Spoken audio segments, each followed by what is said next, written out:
ఓం సమర్థ సద్గురు శ్రీ సాయినాథాయ నమః. శ్రీ సాయి లీలామృతము అధ్యాయము 9. ఇందులో సాయి చెప్పినటువంటి ఉపదేశాలు 1. అపరశ్రేయస్సుకు సద్గురువుని సేవించి ఆయన అనుగ్రహానికి పాత్రులవ్వడమే ముఖ్యం. ప్రాయశ్చిత్తమే లేని మహాపాపాలకు కూడా సద్గురు సేవే తరుణోపాయమని ధర్మశాస్త్రం చెబుతుంది. కనుక ప్రజలలో ఎక్కువ మందికి అదొక్కటే తరుణోపాయం. మరలా సాధన చివరి దశలో ఆత్మనిష్ఠుడు శ్రోత్రియుడు అయిన జ్ఞానిని ఆశ్రయించి తీరాలని శాస్త్రం. అటువంటి గురువులలో ఉత్తములు శ్రీ సాయిబాబా. ముముక్షువు ఎలాంటి గురువుని ఆశ్రయించాలో, ఎలా సేవించాలో ఒకప్పుడు సాయి ఆచరించి చూపారు. ఈ విషయమే మరలా తిరిగి చిత్రమైన రీతిన ఉత్తమమైన తమ బోధగా శ్యామ చేత చెప్పించారు. ప్రపంచంలోని అన్ని మతాల ఆధ్యాత్మిక సాంప్రదాయాల మహనీయుల అనుభవాల సారమంతా అందులోనే ఉన్నది. సాఠే అను పెద్ద వ్యాపారి ఒకప్పుడు ఎంతో నష్టపోయి ఇల్లు విడిచిపోవాలని తలచాడు. స్నేహితుల సలహాపై 1911లో సాయి సన్నిధిలో కొద్ది రోజులున్నాడు. అప్పుడు శ్రీ గురుచరిత్ర ఒక సప్తాహం పారాయణ చేశాడు. నాటి రాత్రి ఆ గ్రంథాన్నే చేతబట్టుకుని సాయి స్వప్నదర్శనమిచ్చి దాన్ని గురించి ఏమో చెప్పారు. మరుసటి ఉదయమే దాని భావం ఏమని అతడు కాకాసాహెబ్ చేత బాబాను అడిగించాడు. అతడు ఇంకొక పారాయణ చేయాలని ఆయన వివరించారు. అది వినిన హేమాడ్ పంతు తాను 40 సంవత్సరాలుగా పారాయణ, 7 సంవత్సరాల నుంచి సాయి సేవ చేస్తున్నా లభించని కృప సాఠేకు అంత త్వరగా లభించింది అని కలత చెందాడు. వెంటనే అతనిని లేపి శ్యామ వద్దకు వెళ్ళి అతని వద్ద 15 రూపాయల దక్షిణ తీసుకొని అతనితో కొద్దిసేపు మాట్లాడిరా అని బాబా ఆదేశించారు. హేమాడ్ పంతు వెళ్ళేసరికి శ్యామ పూజకు కూర్చుంటున్నాడు. అక్కడ ఉన్న ఏకనాథ భాగవతం చూడగానే తాను ఆ రోజు పారాయణ చేయలేదని గుర్తొచ్చింది. దాన్ని తెరవగానే ఆ రోజు చదవలసిన భాగమే వచ్చింది. తనని అందుకే బాబా పంపారని తలచి పారాయణ పూర్తి చేశాడు హేమాడ్ పంతు. ఇంతలో శ్యామ కూడా పూజ పూర్తి చేసుకుని వచ్చాడు. బాబా తన నుంచి దక్షిణ కోరానని విని నా వద్ద పైకం లేదని ఆయనకు తెలుసు. నా 15 నమస్కారాలే దక్షిణగా సమర్పించు. సరే కానీ నీ వంటి విద్యావంతుణ్ణి నా మాటలు వినడానికి ఎందుకు పంపారో అయినా ఆయన స్ఫురింపజేసిన లీల చెప్తాను. సంగమనేర్ నుండి వచ్చిన రాధాబాయి తను కోరకనే సాయి తనకు ఉపదేశమిస్తే కానీ అంతవరకు అన్నం తిననని నిశ్చయించుకున్నది. 3వ రోజు ఆమెకేదైనా హితం చెప్పమని సాయిని కోరాను. బాబా ఆమెను పిలిపించి ఇలా చెప్పారు. అమ్మా, వ్యర్థంగా నిన్ను నువ్వు బాధించుకోకు. నా వృత్తాంతం విను, నీకెంతో ఉపకరిస్తుంది. నా గురువు గొప్ప యోగి, దయామయుడు. వారి నుండి ఉపదేశం ఆశించి 12 సంవత్సరాలు సేవించాను. కానీ ఆయన నాకే మంత్రం ఉపదేశించలేదు. నా తల బోడి చేయించి 2 పైసలు దక్షిణ కోరారు. ఆయన కోరింది ధనం కాదు, మొదటి పైసా నిష్ఠ, అంటే స్థిరమైన విశ్వాసం సమర్పించాను. ఆ ప్రేమమూర్తి ఎప్పుడు ధ్యానంలో ఉండేవారు. ఆయన్ను చూస్తూనే నేను ఆనందంలో మునిగి ఆకలి దప్పులు కూడా మరచాను. ఆయనను మరచి నాకు శాంతి ఉండేది కాదు. నా మనసు వారి యందే నిలిచింది. అంతకాలము నాకు అన్నవస్త్రాలకు లోటు లేదు. ఈ ప్రేమయే, విశ్వాసమే నేను సమర్పించిన మొదటి పైసా. ఆయన కోరిన 2వ పైసా సబూరి, అంటే సంతోషము, పట్టుదలతో కూడిన ఓరిమి. అది సర్వ పాపాలను, కష్టాలను తొలగించి విజయాన్ని ఇస్తుంది. సర్వ సద్గుణాలకు నిధి, విశ్వాసానికి సోదరి. నేను దీన్ని సమర్పించాను. ఆయన కృప కోసం వేచి ఉన్నాను. ఆయన తన మనోదృష్టిని నాపై నిలిపి నన్ను ఉద్ధరించారు. నా ప్రయత్నమేమీ లేకనే వారి కృప వలన నాకు ఈ స్థితి కలిగింది. ఆయన నాకే మంత్రము ఉపదేశించినప్పుడు నేను నీకెలా ఉపదేశిస్తాను? మంత్రము కానీ మరే ఉపదేశం కానీ ఎవరి వద్ద నుంచి పొందవద్దు. నన్ను గురించి సదా ప్రేమతో చింతన చేస్తుండు. నేను నీపై దృష్టి నిలుపుతాను. అలా చేస్తే నీకు పరమార్థం తప్పక లభిస్తుంది. మసీదులో కూర్చుని నేనెన్నడూ అబద్ధం చెప్పను. వేరే సాధన కానీ శాస్త్ర విజ్ఞానం కానీ అవసరం లేదు. పూర్ణ విశ్వాసము, ఓరిమి కలిగి ఉండు. గురువే దైవం, ఆయనే సర్వము సమకూర్చగలడు.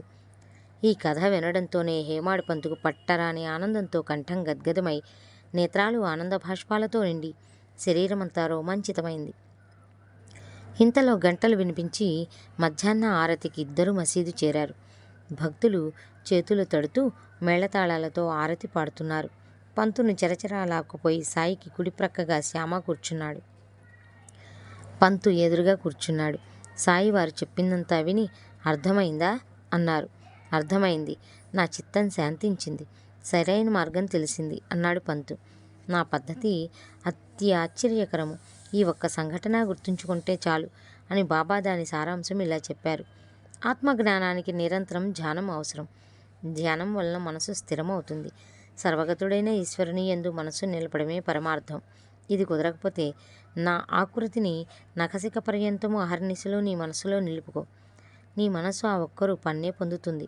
ధ్యానించే నీవు, ధ్యానింపబడే నేను, ధ్యానమనే క్రియ వేరుగా అనుభవం అవ్వక సర్వగతమైన చైతన్యమే అనుభవం అవుతుంది అన్నారు. ఇంతలో ఆరతి పూర్తయి భక్తులంతా జయ జయ ధ్వానాలు చేశారు. పంతు చేతిలో ప్రసాదం ఉంచుతూ బాబా, అలా చేస్తే నీ స్థితి కూడా ఈ ప్రసాదంలాగా మధురమై సర్వార్థసిద్ధి లభిస్తుంది అన్నారు. ఈ లీల గురించి హేమాడ్ పంతు ఇలా అంటాడు. నా మనసులో అశాంతిని రేకెత్తించి నన్ను శ్యామ ఇంటికి పంపి నాటి పారాయణ పూర్తి చేయించి శ్యామ నోట ఈ లీలను సాయియే చెప్పించారు అని. నిజమైన గురువు ఎలా అంటాడో తెలుసుకోవడం మన మొదటి కర్తవ్యం. అందుకే ఒకప్పుడు సాయి అన్నారు, సద్గురువును తెలుసుకోవాలి, లేకపోతే ఎందుకు వచ్చినట్లు పిడకలేరుకోవడానికే. మానవుడు జన్మకొచ్చింది సద్గురు కృపతో మృత్యువుని జయించడానికే. సద్గురు లక్షణాలు ఈ వృత్తాంతంలో మనకి బాగా కనిపిస్తాయి. శ్రోత్రియుడు, బ్రహ్మనిష్ఠుడు అయిన వారిని సేవించాలని వేదాలు చెబుతున్నాయి. తత్వదర్శిని సేవించాలని శ్రీకృష్ణుడు భగవద్గీతలో 4వ అధ్యాయంలో 34వ శ్లోకంలో చెప్తాడు. వశిష్ఠుని ఆశ్రయించక విశ్వామిత్రుడు కూడా బ్రహ్మర్షి కాలేదు. రాముడు తన ఆచరణ ద్వారా అదే తెలిపాడు. శ్రీ గురుగీత అట్టివాడే గురువని చెబుతుంది. అందుకే నిజమైన ఫకీరు చాలా అరుదు అని సాయి అన్నారు. సాయి సేవించిన ఆ గురువులాగా, సాయిబాబాలాగా, అక్కల్కోట స్వామి, రమణ మహర్షులలాగా సద్గురువు ఎవ్వరిని తమ శిష్యులని తలచరు. సర్వాన్ని ఆత్మగానే దర్శిస్తారు. సాయి అందరినీ భావు అంటే సోదరా అంటే రమణ మహర్షి ప్రతిజీవిని వారు అనేవారు. అందువలన వారు ఎవరికి ఏ మంత్రము ఉపదేశించరు. ఆధ్యాత్మ ప్రచారము, శిష్య సేకరణ, గ్రంథరచన, ఆలయ, మఠ, ఆశ్రమ నిర్మాణ నిర్వహణలు చేయరు. ముముక్షువే వారిని గురువుగా విశ్వసించి ప్రేమమూర్తిగా ధ్యానించి సేవించి తరించాలి, సాయి చేసినట్లు. అందుకే ఎవ్వరి వద్ద ఉపదేశం కోసం ప్రాకులాడవద్దని ఆయన హెచ్చరించారు. అటువంటి గురువు దొరికాక ఆయనను నిష్ఠా సబూరీలతో సేవించాలి.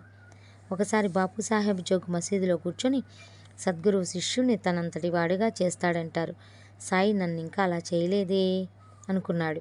వెంటనే ఆయన నవ్వుతూ అతన్ని చూపి, వీడు నా స్థానం ఆక్రమించాలని చూస్తున్నాడు అన్నారు. మరొకప్పుడు అతడే ఆయన పాదాలొత్తుతూ, బాబా నా సేవ పూర్తయినట్లు గుర్తేమి అన్నాడు. నీవు సర్వబంధాలు విడిచి భిక్షువైన అలా జీవించడమే అన్నారు సాయి. అంటే జీవిత విధానమంతా ఆయనలాగా నిర్వహించగలవాడే. అలా నిర్వహించగలవాడే గురువు. ముక్తుడైన వాడే కదా ఇతరులను ఉద్ధరించగలడు. అట్టి వారంతా పూర్ణత్వం చెందకముందే లోకానికి వెల్లడి కారు. అకాలంలో పుట్టిన శిశువు సంపూర్ణం ఎలా అవుతుంది? పిందెకొస్తే పండెలా అవుతుంది? బాబా చెప్పిన గురుసేవా వృత్తాంతములో సామాన్యంగా వేరువేరని తలచబడే ధర్మంలో మార్జాల కిశోర న్యాయము, మర్కట కిశోర న్యాయము. గురు శిష్య సంబంధాలు రెండు మేళవించబడి ఉన్నాయి. శ్రీ సాయి వలె నిష్ఠా సబూరీలతో గురువుని అంటి పెట్టుకోగలవాడే శిష్యుడు. ఆయన గురువు వలె కేవలం తమ మనోదృష్టితోని భక్తుడిని సదా కాపాడి పూర్ణుని చేయగలవాడే గురువు. సాయి వంటి గురువు లభించాక సకల శాస్త్రాల సారము భక్తులకు లీలల రూపంలో అనుభవం అవుతుంది. ఈ కాలంలో అలాంటి నిజమైన పకీరు చాలా అరుదు అని సాయియే చెప్పారు. మనకే మనంగా కానీ, ఆత్మజ్ఞానం లేని వారి వద్ద కానీ శాస్త్రాలు చదివితే అంటే మనకెంతో తెలుసును అన్న గర్వం వచ్చి సద్గురువుని ఆశ్రయించలేకపోతాము. ఉపాసిని బాబాలాగా, శ్రీ గురు చరిత్రలోని త్రివిక్రమ భారతిలాగా కేవలం పూర్వ పుణ్యం వలన దాన్ని సద్గురువు తొలగించవలసిందే. ఇందుకు ఒక ఉదాహరణ. భగవద్గీత చక్కగా చదువుకున్న వాడిని నానా చంద్రకర్ను అందరూ గౌరవించేవారు. సాయి సన్నిధిలో తన మనసులో వికారాలు తలెత్తకుండా అతడు భగవద్గీత వల్లించుకునేవాడు. ఒకసారి అతడు వల్లిస్తున్న శ్లోకం పైకి చదివి అర్థం చెప్పమన్నారు బాబా.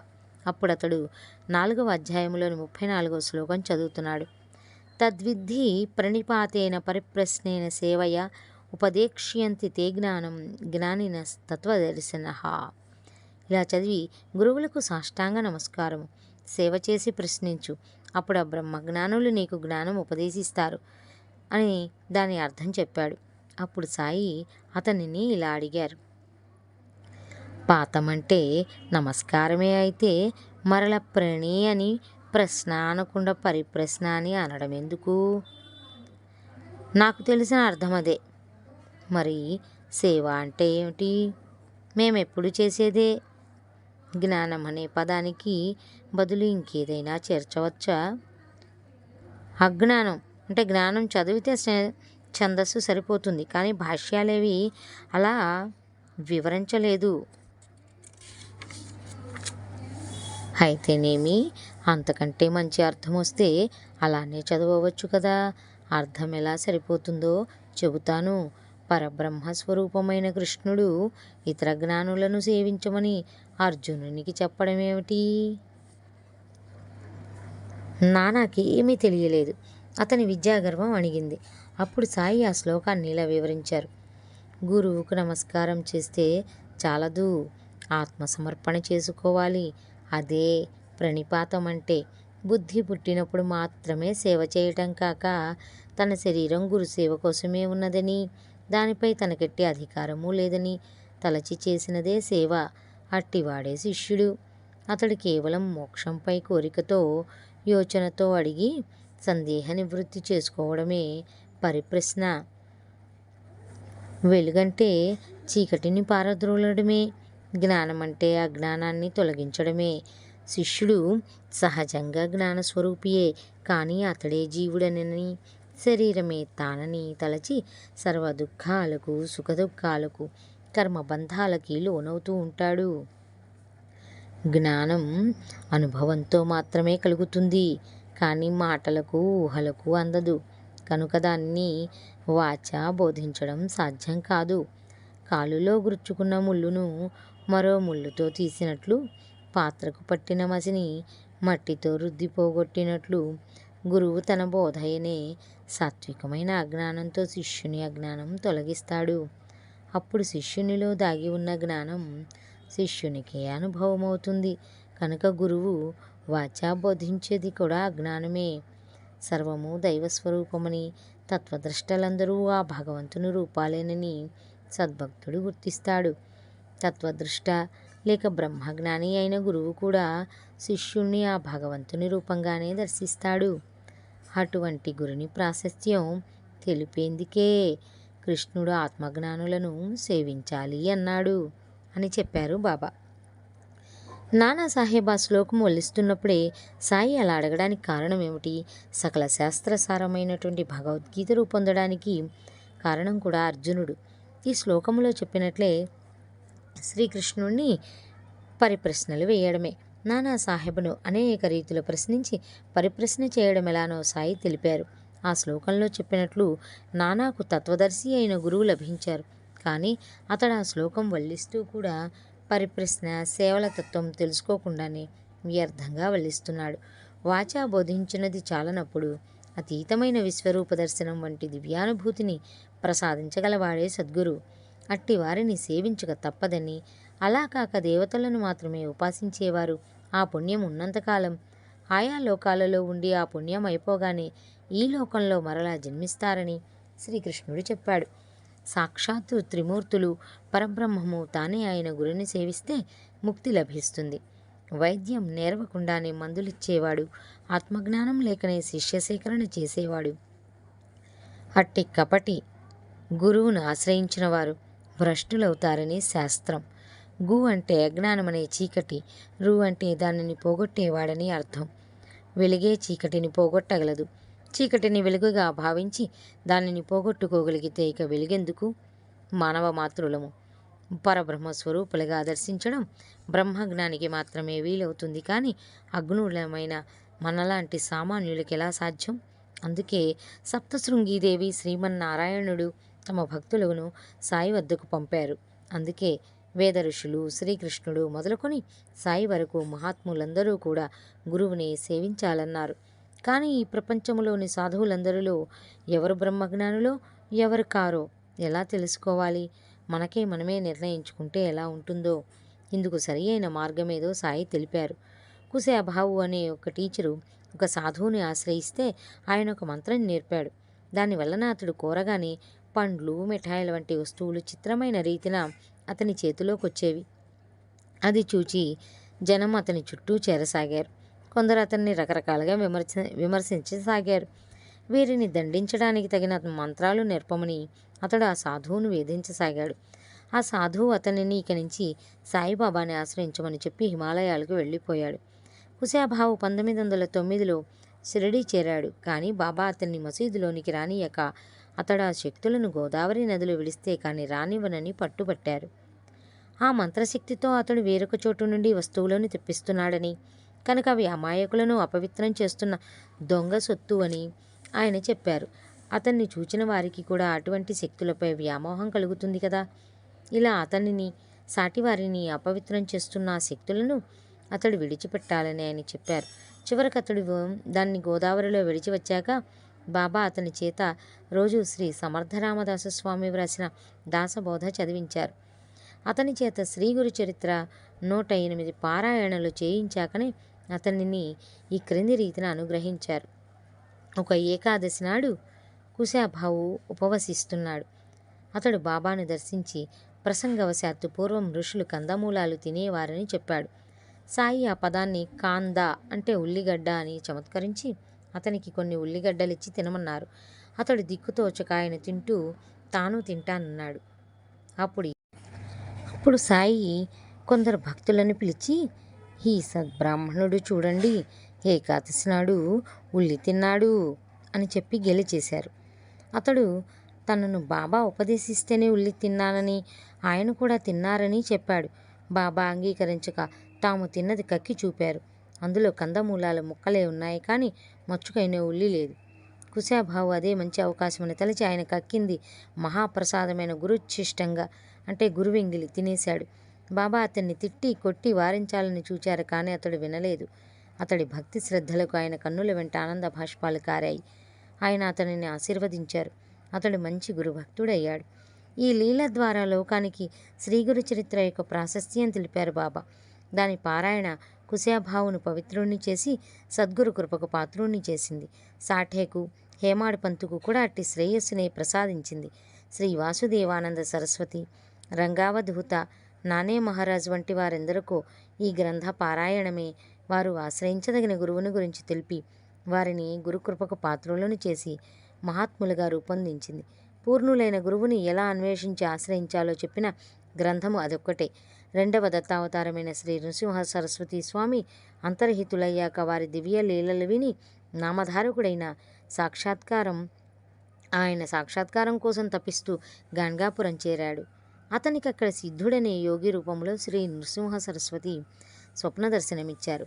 నామధారకుడు నిద్ర లేవగానే ఆ సిద్ధయోగియే ప్రత్యక్ష దర్శనమిచ్చి అతనికి శ్రీ గురు చరిత్ర చెప్పాడు. శ్రీ గురు చరిత్రకు అంత ప్రాముఖ్యం ఇవ్వడం ద్వారా లోకానికి శ్రీ సాయి ఎన్నో ఆధ్యాత్మ రహస్యాలు సూచనగా తెలపడమే జరిగింది. సాధకులు నామధారకునిలో మొదట దత్తావతారమైన శ్రీ సద్గురుని లీలలు వింటే వారిని దర్శించి ఆశ్రయించాలన్న బలమైన కోరిక కలుగుతుంది.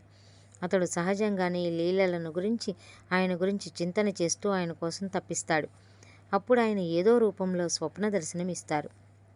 తర్వాత ప్రత్యక్ష దర్శనమిచ్చి అనుగ్రహిస్తారు. పైన చెప్పినట్లు ఆ మహనీయులందరి అనుభవము ఇలానే ఉన్నది. సూఫీ సంప్రదాయంలో కూడా సాధకుడు మొదట పరమపదించిన ఒక మహాత్ముని ఆశ్రయించి తాను ఆశ్రయించవలసిన గురువు ఎవరో తెలపమని ప్రార్థిస్తాడు. సకాలంలో మహనీయుడు ఆ విషయం వారికి స్వప్నంలో చెబుతారు. ఇది ఉత్తమమైన మార్గం కనుకనే శ్రీ సాయి దానికంత ప్రాధాన్యం ఇచ్చారు. ఆయన కూడా వెనుక జన్మలలో తమను సేవించిన వారికి ముందుగా స్వప్న దర్శనం ఇచ్చాకనే వారిని షిరిడీలో ప్రత్యక్షంగా తమ చెంతకు రప్పించుకున్నారని శ్రీ సాయి సందర్శనం అనే అధ్యాయంలో గమనించాము. అందుకే శ్రీ సాయి భక్తులకు శ్రీ గురుచరిత్ర పారాయణ ఎంతో ముఖ్యం. అలానే ఒక సాధకుడు యోగం అభ్యసిస్తూ ఉంటే దూరదృష్టి లభించింది. దూరాన తన యంత్రశాల తగలబడుతూ ఉంటే అతడు ధ్యానంలో చూడగలిగాడు. అతడు షిరిడీ వచ్చినప్పుడు బాబా, ఎందుకు ఆ వేశ్య ప్రదర్శనలను చూస్తున్నావు? నేనెప్పుడూ అలా చేయను, అదెవరికీ తగదు అన్నారు. ఆత్మజ్ఞానంతో లభించే శక్తులు లోకహితం చేస్తాయి. అటువంటి శక్తులు సాధకులను, ప్రజలను కూడా ప్రక్కదారి పట్టిస్తాయి. కోరి శక్తులను సాధించి లోకాన్ని మెప్పించడం వేశ్యావృత్తి.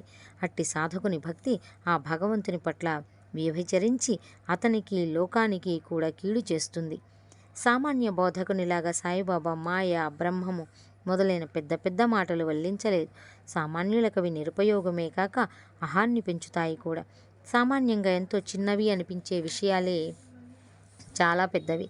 వాటిని చక్కదిద్దుకొని నిజమైన మానవత్వాన్ని అలవరుచుకొనడమే ధర్మమని, దాన్ని సాధించకనే సాధన ప్రారంభిస్తే ఇహపరాలు రెండూ చెడతాయని ధర్మశాస్త్రాలు చెబుతున్నాయి.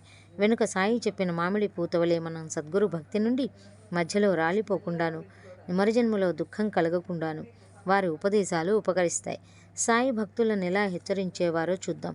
ఒకసారి అంజన్వేల్ నుండి మధురదాస్ అనే భక్తుడొచ్చి సగుణమేరు నాయక్ ఇంట్లో దిగాడు. ఒకరోజు వాళ్ళిద్దరూ సాటివారి దోషాల గురించి మాట్లాడుకున్నారు.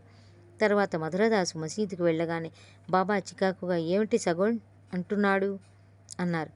తమ సంభాషణ బాబాకెంతో బాధ కలిగించిందని అతడు గ్రహించాడు. దుష్ప్రచారము, దానిని ఆసక్తితో వినడమే కదా దుస్సాంగత్యం అంటే. అది నిజమైన అబద్ధమైన సర్వము సాయి రూపము అన్న వివేకాన్ని పాడుచేసి పుణ్యము అపహరించి హృదయాన్ని కలుషితం చేస్తుంది. అలాగే ఒకరోజు వసతి గృహంలో ఒకడు వేరొకరి గురించి అపవాదులు కల్పించి వారి మనసులు విరిచేయాలని తలచాడు. తర్వాత అతడు బాబా లిండీకి వెళ్తుంటే ఎదురయ్యాడు.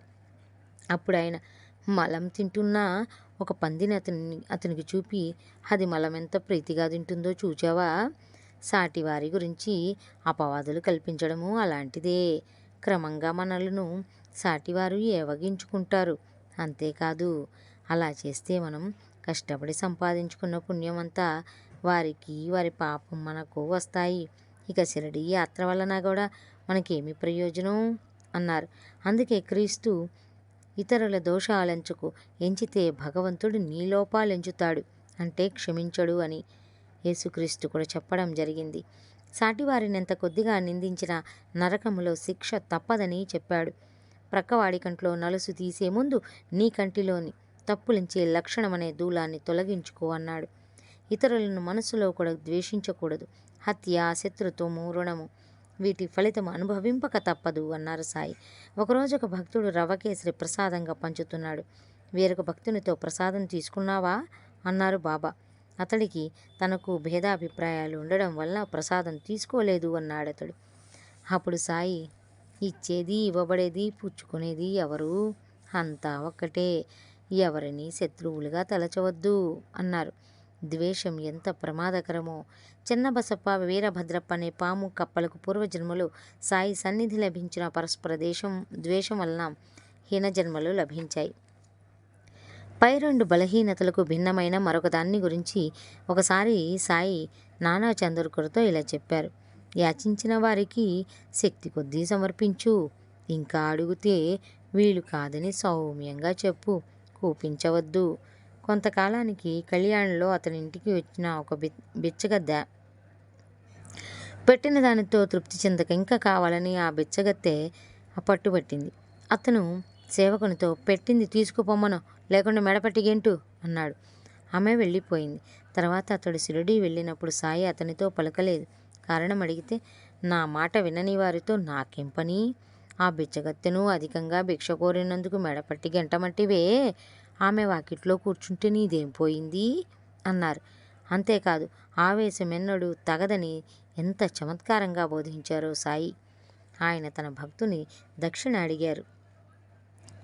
అతడు తన వద్ద పైకం లేదు అన్నాడు. అయినా ప్రతి 10-15 నిమిషాలకు సాయి అతన్ని తిరిగి నాకు దక్షిణ ఇవ్వు అంటూ అడుగుతూ ఉన్నారు. చివరికి అతడు విసిగిపోయి, నా వద్ద డబ్బు లేదంటుంటే అని గొంతు చించుకున్నాడు. సాయి కొంటెగా నవ్వి, లేకపోతే లేదని నెమ్మదిగా చెప్పు, అది కాకుంటే ఊరుకో, అరుస్తావెందుకు అన్నారు. కోపతాపాలన్నింటికీ నాది అనే మమకారం మూల కారణం. ఒకరోజు బాగ్చంద్ మార్వాడి రాగానే అతని గురించి భక్తులతో సాయి అన్నారు. ఇతడు తన గడ్డివామి అంటుకుందని దాన్ని కాపాడమని కోరుతున్నాడు. చావు పుట్టుకలు, లాభనష్టాలు, దైవాధీనాలు మూడులు ఈ విషయం మరచి లాభిస్తే సంతోషించి, నష్టం వస్తే ఏడుస్తారు. ఇది నాది అంటారు. గడ్డివామి మార్వాడిది కాదు. అది గడ్డే కానీ అతని శరీరం కూడా కాదు కదా. భూమి, వర్షము, ఎండల వలన విత్తుల నుండి పెరిగింది కనుక వాటికి చెందినదే. ఆ మూడింటిలోనూ అగ్ని ఉన్నది. అదే ఈ గడ్డివామిని కాల్చింది. భగవంతుడు ఒక చేతితో ఇస్తాడు, మరో చేతితో తీసుకుంటాడు అని తిరిగి మార్వాడితో, ఈ నష్టం మరలా సర్దుకుంటుందిలే పో అన్నారు బాబా. నిత్య జీవితంలో మనస్సు, ఇంద్రియాలను ఎలా నిగ్రహించుకోవచ్చో సాయి తెలియచేశారు. ఒకసారి ముస్లిం స్త్రీలిద్దరు బురఖాలు ధరించి దర్శనానికి వచ్చారు. నానా లేచి బయటికి వెళ్ళబోతే బాబా, నీవిక్కడే ఉండు, వాళ్ళు రాదలుచుకుంటే వస్తారు అన్నారు. వాళ్ళు ముసుగులు తొలగించుకొని బాబా దర్శనం చేసుకున్నారు. వారిలో ఒక యువతిని చూడగానే నానా మనస్సు చెలించింది. వెంటనే బాబా అతని తలపై చరిచారు. అతడు సిగ్గుతో తల వంచుకోగానే ఆయన, నానా, నీవు మానవుడవు కనుక ఇంద్రియాల విషయాలపై ప్రసరించినప్పుడు కోరిక కలుగుతుంది. కానీ అందమైన దేవాలయాలు ఎన్ని లేవు. మనం బాహ్య సౌందర్యాన్ని కాక లోనున్న దైవాన్ని చూడాలి. ఆ సౌందర్యాన్ని కల్పించిన దైవలీలను చూడాలి. ఇదెప్పుడూ మరువకు అన్నారు. సాయి ఒకరోజు మధ్యాహ్నం ఒక నిచ్చెన తెప్పించి వామన్ గోణ్కర్ అనే భక్తుని ఇంటి పైకెక్కి రాధాకృష్ణాయి ఇంటి మీదుగా నడిచి అవతల వైపుకు దిగారు. రాధాకృష్ణాయిని మలేరియా జ్వరం నుండి అలా రక్షించారని భక్తులు తలచారు. అప్పుడు బాబా ఆ నిచ్చెన తెచ్చిన వాడికి 2 రూపాయలు ఇచ్చారు. అంతెందుకు ఇచ్చారని భక్తులు అడిగితే, ఏ సేవకైనా ఉదారంగా ప్రతిఫలం ఇవ్వాలి, ఉచితంగా పొందరాదు అన్నారు. నేటి విద్యావంతులలో కూడా ఎక్కువ మంది నేర్చుకోవలసిన బోధ ఇది. ఇటువంటి నైతిక సూత్రాలు నిత్య జీవితంలో ఆచరించాలని వినిన వారిలో ఎక్కువ మంది చేసే పొరపాటు, సాటివారు ఎంతవరకు పాటిస్తున్నారో గమనించి వారిని విమర్శించడం. ధర్మాచరణలో ఆత్మవిమర్శ ఒక్కటే తగినది. ధర్మం ఎంతో సూక్ష్మమైనదని ఎరుగరు. ఒకరోజు ఒకడు డబ్బు కావాలని బాబాని అడిగాడు. ఆయన లేదన్నారు. కానీ ఆయన జేబులో డబ్బున్నదని శ్యామకు తెలుసు. ఆ వ్యక్తి వెళ్ళగానే శ్యామ, సాయి, నీవు సత్యాన్ని, వైరాగ్యాన్ని అవలంబించిన ఫకీరువు కదా, మాకు నీతులు బోధించి నీవు అబద్ధం చెప్పావేమీ అన్నాడు. డబ్బివ్వడం అతడికి శ్రేయస్కరం కాదు, చెబితే వినడు కనుక అతడి మేలు కోసమే అలా చెప్పాను అని సాయి శాంతంగా సమాధానమిచ్చారు. శ్రేయస్సు చేకూర్చే అసత్యమే సత్యమని, శ్రేయస్సుని పాడు చేసే సత్యమే అసత్యమని ఆర్షధర్మ సూత్రం కూడా. దాసగను 1910లో షిరిడీ వెళ్తుండగా దారిలో ఒక వ్యక్తి బాబాను నిందించాడు. అంతటితో దాసగను మనసు చెలించింది. షిరిడీ చేరగానే నోల్కర్ అనే భక్తుడు అతనిని సమాధానపరిచి ఆరతికి తీసుకువెళ్ళాడు. అప్పుడు సాయి, గను, నీవు నోల్కర్ను హృదయపూర్వకంగా సేవించాలి, అందులో న్యూనతేమీ లేదు అన్నారు. అతడు సేవించబోతే నోల్కర్, బాబా, నీకేమైనా చెప్పని, ఏ ప్రత్యేకతలా లేని నన్నిలా ఇబ్బంది పెట్టకు అన్నాడు నోల్కర్. దాసగను సాయి వద్దకు వెళ్ళి, మీ ఆదేశం నాకు అర్థం కాలేదు అన్నాడు. ఇక సాయి ఉగ్రులే, అనుభవం అనేది ఎద్దులకు రాదు అన్నారు. బాబా చెప్పింది అదే సరైన పద్ధతి అన్నారు. తర్వాత దాసగను సాయికి వెళ్ళడానికి శ్యామ అనుమతి అడిగితే, వాణ్ణి కుక్కలా పడుండని, నేను వాడు తేల్చవలసిన లెక్కలున్నాయి అన్నారు సాయి. సద్గురుడైన సాయి పట్ల దాసగనుకు భక్తి స్థిరపడేలాగా సహకరించడంలో మరే మానవుడు చేయలేనంతటి సహాయం చేసిన నోల్కరు సాయి అనుగ్రహానికి ప్రతీక కనుకనే అతడు పూజ్యుడు. అతనిని సేవిస్తే దాసగనుకు అహంకారం అంతరిస్తుంది. అయితే నీ గురువు నోల్కరు అని మాత్రం సాయి దాసగనుకు చెప్పలేదు.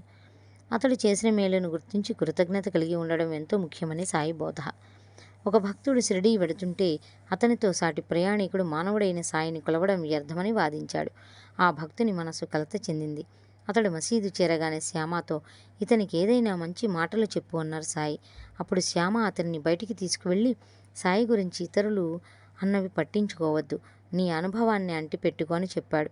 తర్వాత వారిద్దరూ మసీదులోకి రాగానే సాయి అతనితో, నువ్వు శ్యామ చెప్పినట్లు చేయి, మేలు జరుగుతుంది అన్నారు. మన సహాయం ఎవరైనా అర్థిస్తే తప్పక చేయడం కానీ లేక చేయించడం కానీ మన ధర్మము అన్నారు సాయి. వారు కూడా ఈ ధర్మం పాటించారు.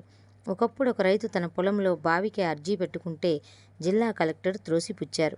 అతడు బాబాతో చెప్పుకుంటే ఆయన, నీవు నానా చంద్రకర్తో కలిసి కణిత్కర్తో మాట్లాడు, నేను నానాతో చెబుతాను అన్నారు. తర్వాత నానా సహకారం వల్ల కలెక్టర్ అది మంజూరు చేశాడు. అతడు బావి త్రవ్వించుకొని పంటలొచ్చాక తన అప్పులన్నీ తీర్చుకున్నాడు. ఓం సమర్థ సద్గురు శ్రీ సాయినాథాయ నమః. 9వ అధ్యాయము సంపూర్ణం.